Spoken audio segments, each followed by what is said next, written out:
오늘 우리에게 주시는 하나님의 말씀은 마태복음 7장 15절에서 20절의 말씀입니다. 신약성경 신면에 있습니다. 다 찾으신 줄 알고 제가 봉독하겠습니다. 거짓 선지자들은 삼가라. 양의 옷을 입고 너희에게 나아오나 속에는 노략질하는 일이라. 그들의 열매로 그들을 알지니 가시나무에서 포도를 또는 엉겅퀴에서 무화과를 따겠느냐. 이와 같이 좋은 나무마다 아름다운 열매를 맺고 못된 나무가 나쁜 열매를 맺나니 좋은 나무가 나쁜 열매를 맺을 수 없고 못된 나무가 아름다운 열매를 맺을 수 없느니라. 아름다운 열매를 맺지 아니하는 나무마다 찍혀 불에 던져지느니라. 이러므로 그들의 열매로 그들을 알리라. 나더러 주여 주여 하는 자마다 다 천국에 들어갈 것이 아니요 다만 하늘에 계신 내 아버지의 뜻대로 행하는 자라야 들어가리라. 아멘.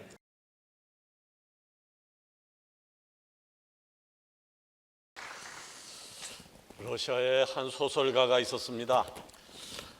그의 소설은 발표되는 대로 대박이 났고 그는 성공한 작가로 유명세를 탔습니다. 유명세를 탔다라고 하는 얘기는 돈도 많이 벌었다라고 하는 것이죠.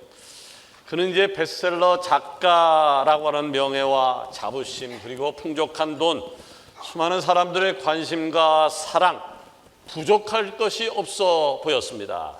그런데 이렇게 돈과 명예와 인기가 가득한 인생이었지만 내가 행복하다라고 하는 것을 전혀 느끼지 못했습니다. 세상적으로 분명히 행복해야 되는데 본인 스스로가 행복하다고 느끼지를 못했습니다. 오히려 허전했고 불안했고 공허함이 매일매일 몰려와서 잠을 잘 수가 없었습니다. 그러다가 우연한 기회에 그는 성경을 읽게 되어졌고 마태복음 5장에 나오는 산상수훈에서 엄청난 충격을 받습니다. 심령이 가난한 자는 복이 있다. 너희는 세상의 소금과 빛이다. 속옷을 갖고자 하는 자에게 겉옷까지 주라.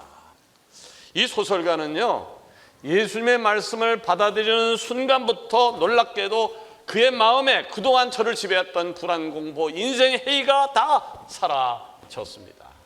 이제 그는 결심합니다. 나는 평생 이 말씀을 실천하면서 살아보겠다고.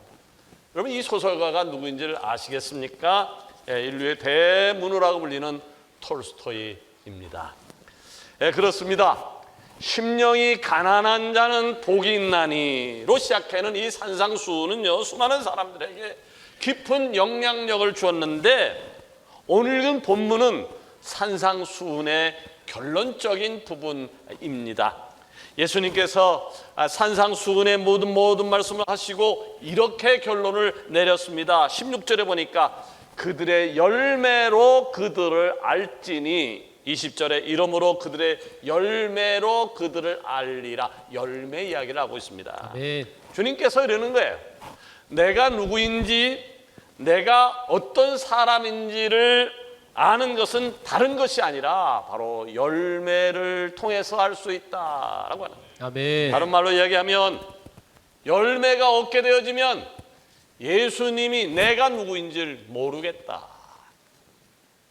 굉장히 귀한 말씀이에요.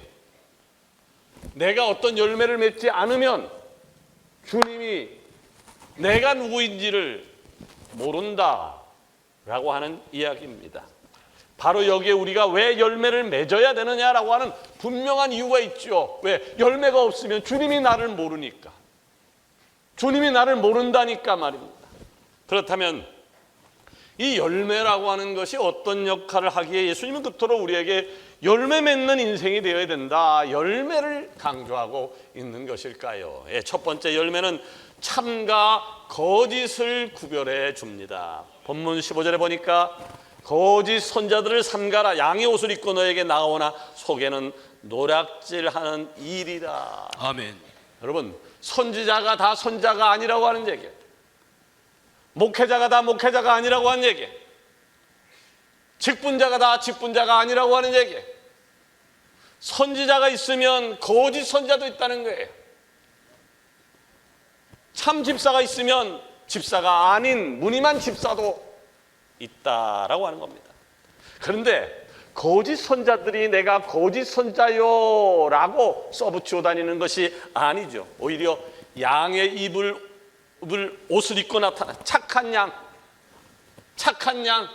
착한 사람의 옷을 입고 나타나지만 속은 어떻다고요? 늑대 같아서 결국 사람들을 멸망으로 몰고 가기 때문에 조심하고 구별하여야 한다라고 하는 거예요. 그러면 누가 참 선지자고 누가 거짓 선지자입니까? 어떻게 구별할 수 있을까요? 다른 것이 아니라 바로 열매를 통해서 구별할 수 있다. 아멘. 아멘. 열매를 통해서. 열매가 있게 되어지면 참 선지자지만 열매가 없게 되어지면 거짓 선지자라고 하는 말입니다. 여러분 짝퉁이란 말 들어보셨나요? 짝퉁. 명품을 그대로 베껴서 만든 가짜를 가리켜서 우리는 짝퉁이라고 이야기를 합니다. 근데 재밌는 것은요, 이 명품이 잘 팔리면 잘 팔릴수록 가짜도 잘 팔린다는 거예요. 가짜도 잘 팔려요. 여러분 전 세계에서요 짝퉁 시장의 규모가 얼마나 되는 줄 아십니까? 무려 2,000조가 넘는다고 그래요. 놀라지 않으시는데요. 어떤 규모인지 아십니까? 우리가 서울시에 살고 있습니다만은 서울특별시 1년 예산이 45조입니다.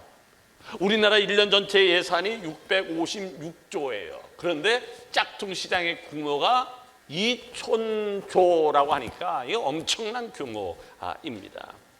혹시 오늘 2부 예배드리는 여러분 가운데 명품, 루이비통이나 샤넬이나 그런 것을 갖고 계신 분 계실 겁니다. 그런데 죄송스럽지만 여러분이 갖고 있는 것 가짜일 수 있습니다. 여러분이 가지고 자랑하는 것 가짜일 수 있습니다. 왜냐하면요, 이 짝퉁 기술이 얼마나 발전되어졌는지 전문가조차 처음에는 구별하기가 어렵다라고 하는 것입니다. 그러면 명품과 가짜가 어디서 차이가 나는 걸까요? 다른 것에 차이 나는 것이 아니라 품질에서 차이가 납니다. 짝퉁이요 아무리 최첨단으로 만들어 봐야 가짜는 가짜입니다. 아무리 명품처럼 보이기 위해서 별의별 기술을 다 써도 거짓은 거짓이기 때문에 가짜는 언젠가는 문제가 나타날 수밖에 없습니다. 마찬가지입니다. 누가 참 선지자인지 누가 가짜 선지자인지를 구별할 수 있는 방법은 다른 것이 아니라 뭐라고요? 바로 열매입니다. 아멘. 그들의 행동을, 삶의 모습을 보면 알 수 있다라고 하는 이야기입니다. 왜요? 거짓 선지자는 열매가 없기 때문입니다.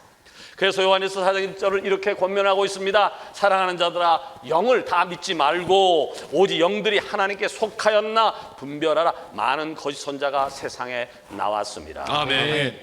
어떤 영적인 현상을 일으킨다고 해서 그것을 다 믿지 말라라고 하는 것입니다. 그러기에 예수님 본문에서 계속해서 강조하고 있는 것이 있어요. 너희의 열매로 너희를 알 것이다. 아멘. 열매를 가지고 너희를 평가할 것이다. 아멘. 그 말이에요. 아주 간단합니다. 열매가 있게 되어지면 참이고 열매가 없게 되어지면 가짜입니다.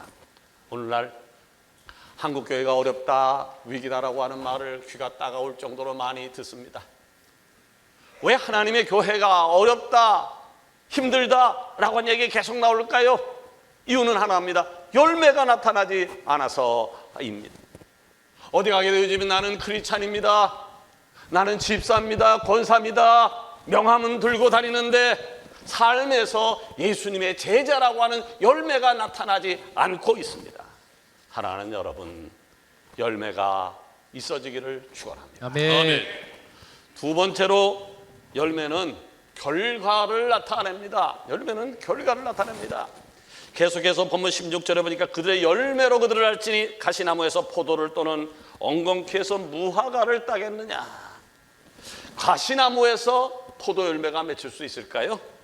엉겅퀴에서 무화과 열매가 맺힐 수 있나요?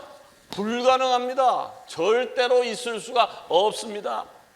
오래전 우리 조상들은요, 예수님의 말씀을 전혀 몰랐음에도 불구하고 이와 비슷한 속담을 내놨습니다. 콩 심은 데 콩 나고 팥 심은 데 팥 난다. 여러분, 농사 전문가가 아니면요, 어떤 나무를 딱 보고 이 나무는 무슨 나무다라고 이야기하기 어렵습니다. 어렵습니다. 근데 어떤 나무를 보고 이 나무는 어떤 나무다라고 바로 쉽게 판별할 수 있는 방법이 있어요. 뭐를 보고? 열매를 보고. 사과를 보면 이거 사과나무구나. 감을 보면 감나무구나. 포도를 보고 포도나무구나 라고 하는 것을 알 수 있습니다. 17절은 말씀하고 있습니다. 좋은 나무마다 아름다운 열매를 맺고 못된 나무가 나쁜 열매를 맺나니. 아멘. 원하건대 성령의 능력으로 여러분이 좋은 나무가 되어 주셔서 아름다운 열매를 주렁주렁 맺는 축복이 있어지기를 원합니다. 아멘. 자, 우리는 여기서 열매는 결과구나, 열매는 결과구나 라고 하는 사실을 알아야 합니다. 어떤 분은 이런 얘기를 해요. 결과보다 시작이 중요한 거야. 결과보다 시작이 중요한 거야. 또는 결과보다 과정이 중요하지. 맞습니다. 맞는 말입니다. 그러나 여러분, 시작이 좋으면 과정도 좋아야 하지만 결과도 좋아야 하는 것입니다. 아멘. 과정이 좋으면 당연히 결과도 좋아하는 거 옳지요. 19절을 보니까 예수님께서 아주 무서운 경고를 우리에게 하십니다. 아름다운 열매를 맺지 아니하는 나무마다 찍혀 불에 던져지느니라. 아멘. 예수님이 지금 무슨 말씀하시는 건가요? 결과를 보겠다는 거야. 예수님인즉 시작도 보지만 과정도 보지만 결과도 보겠다라고 하는 것입니다. 결산을 하겠다는 것입니다. 아름다운 열매를 맺었는지 그렇지 않았는지 평가하겠다는 거예요. 평가하겠다는 거예요. 그래서 아름다운 열매가 맺어져야 되는데 아름다운 열매가 맺어지지 않으면 어떻게 한다고요? 찍어서 불에 던지겠다. 찍어서 불에 던지겠다. 평안도 정주라고 한 곳에 시각장애이면서 박수무당으로 살아가고 있는 백사겸이라고 하는 분이 있었는데 이분은 굿을 아주 잘했어요. 굿을 잘해서 돈을 많이 벌었습니다. 하루는 덩덕쿵 요란하게 장구를 치면서 굿을 하는데 그날따라 이상하게 신이 안 내리는 거예요. 여러분, 굿하는 사람이 신이 내려야지 굿을 하는 거예요. 신이 내려야지 구슬하고 뭘 맞추고 하는데 그날따라 신이 내려오지 않는 거예요. 백사겸은 신이 내리지 않으니까 인간적인 힘으로 하려니까 비지땀을 벌벌 흘리면서 이리 뛰고 저리 뛰고 귀신을 사모했지만 아무리 해도 신이 내리지 않았습니다. 가쁜 숨을 몰아쉬면서 잠시 쉬고 있을 때 파란 눈을 가진 선교사 한 분이 백사겸에게 찾아와서 한마디 던졌습니다. 당신 자식을 망하게 하는 무당짓은 그만두고 예수님 믿고 촌당 가시오. 아멘. 선교사가 자리를 뜨자 신이 내려서 선교사가 자리를 뜨자마자 신이 내려서 그 굿을 무사하게 마칠 수가 있었습니다. 자, 이 백사겸이라는 사람은 평생 구슬하며 먹고 살던 사람이었기 때문에 난생 처음 큰 충격을 받은 거예요.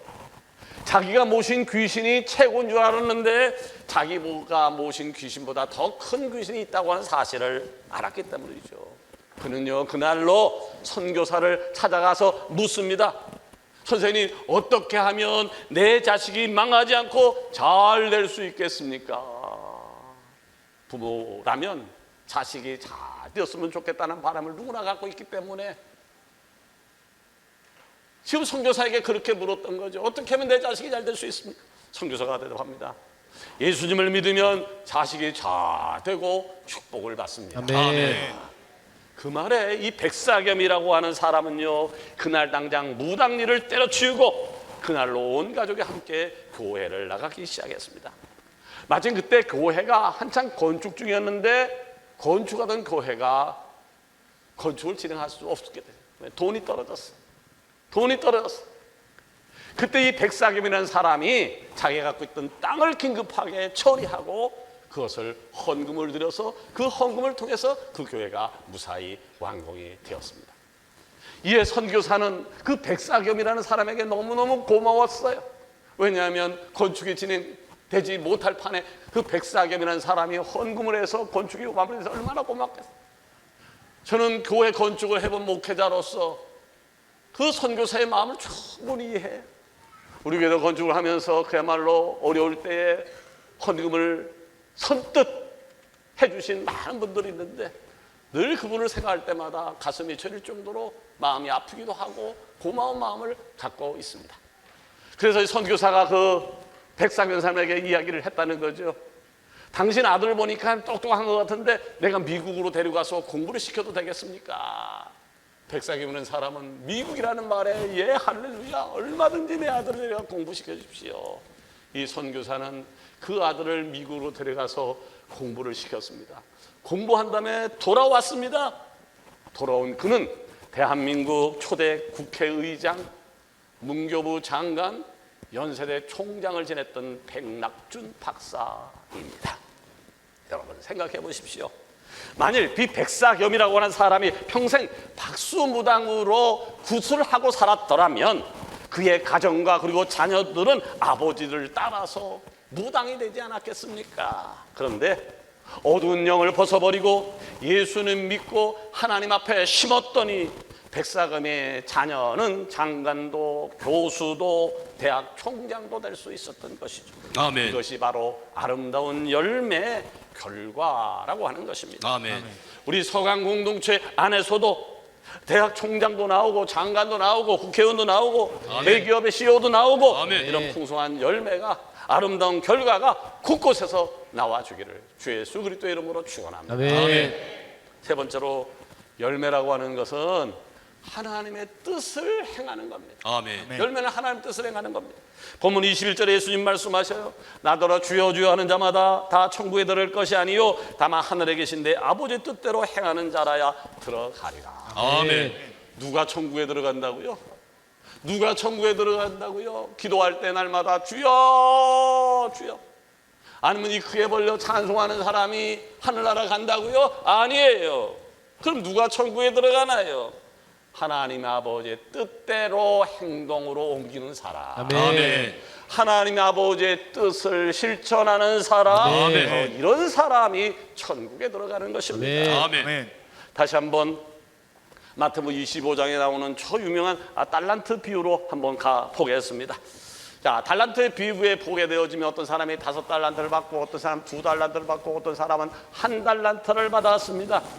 근데 이 세 사람 사이에 아주 중요한 공통점과 차이점이 있었는데 발견하셨습니까? 예, 5달란트 받은 사람과 2달란트 받은 사람의 공통점이 있는데 그것은 말이 길지 않고 짧았다는 거예요. 말이 길지 않고 짧았습니다. 주인님, 제가 5달란트를 남겼습니다. 주인님, 제가 2달란트를 남겼습니다. 더 이상 말하지 않았어요. 왜요? 결과가 있으니까요. 결과가 있으니까요. 그런데 1달란트 받은 사람은 어땠나요? 말이 많습니다. 말이 많아서 주인님, 왜 내가 1달란트를 가져온 줄 아십니까? 당신은 굳은 사람이라 이러쿵저러쿵 미주알 고주알. 왜 이렇게 말이 많고 설명이 긴 걸까요? 열매가 없으니까요. 결과가 없기 때문이죠. 더 정확하게 이야기하면 하나님의 뜻대로 살지 않았어요. 하나님의 뜻대로 행동으로 옮기지 않았기 때문입니다. 회사, 직장, 학교 같은 우리의 삶에서 나아가서는 교회 사역에서도 예외는 아닐 것입니다. 확실한 열매가 있는 분들은요, 말이 없어요. 말이 없어요. 그러나 열매가 없으면, 결과가 없게 되어지면 말이 길어져요. 목사님, 내가 이렇게 하려고 했는데요, 이번 성경 퀴즈 때 열심히 하려고 했는데요, 너무 더워서요, 비가 와서요, 짜자. 말이 많아요. 서강의 모든 지체들은 말을 많은 사람이 아니라 열매와 행보로 보여주는 참된 그리스도인이 되어지기를 주의 이름으로 축원합니다. 아멘. 유대인들의 지혜가 담겼다고 이야기하는 탈무드에 보면 이런 글이 있습니다. 지혜로운 사람은 행동으로 말을 증명하고 어리석은 사람은 말로 행위를 변명한다. 참 가슴을 쿵 때리는 굉장히 귀한 말씀입니다. 그래요. 행동으로 말을 증명하는 사람, 행동으로 말을 증명하는 사람이 지혜로운 사람인 거고요. 이런 사람이 하나님 나라의 주인공이 되어지는 것입니다. 아멘. 그러나 이 말 가지고 행위를 변명하는 사람은 어리석은 사람이요, 실패하는 사람이요, 하나님 나라를 얻지 못하는 사람일 것입니다. 하나님의 뜻을 행동으로 옮기는 것, 이것이 바로 하나님을 믿는 겁니다. 아멘. 예수님의 말씀대로 살아가는 것, 이것이 예수님을 따르는 것입니다. 아멘. 성령님의 지배를 받아 그 뜻대로 사는 것, 이것이 바로 성령님을 믿는 것입니다. 아멘. 우린 다시 한번 예수님 말씀을 되새겨야 될 것입니다. 나더러 주여 주여 하는 자마다 다 천국에 들어갈 것이 아니요, 아니요, 아니요. 다만 하늘에 계신 내 아버지 뜻대로 행하는 자라야 들어갈 것이다. 아멘. 말씀을 내주려고 합니다. 예수님은 산상수훈의 그 모든 말씀을 전하시면서 이렇게 결론을 내립니다. 그들의 열매로 그들을 알 것이다. 아멘. 열매 가지고 그들을 알 것이다. 그리고 우리에게 당당하게 요구하십니다. 하나님 아버지 뜻대로 행하는 자가 천국에 들어갈 것이다. 아멘. 그러므로 여러분 열매를 맺기를 원합니다. 아멘. 열매는 누가 참된 제자인지 누가 가짜인지를 구별해 줍니다. 열매는 말이 아닌 결과를 말하는 겁니다. 열매는 하나님의 뜻을 행하는 것입니다. 아멘. 이 가을에 풍성한 열매를 주렁주렁 맺어서 하나님 앞에 칭찬받는 삶이 되어지기를 주 예수 그리스도의 이름으로 축원합니다. 아멘. 기도하십시다.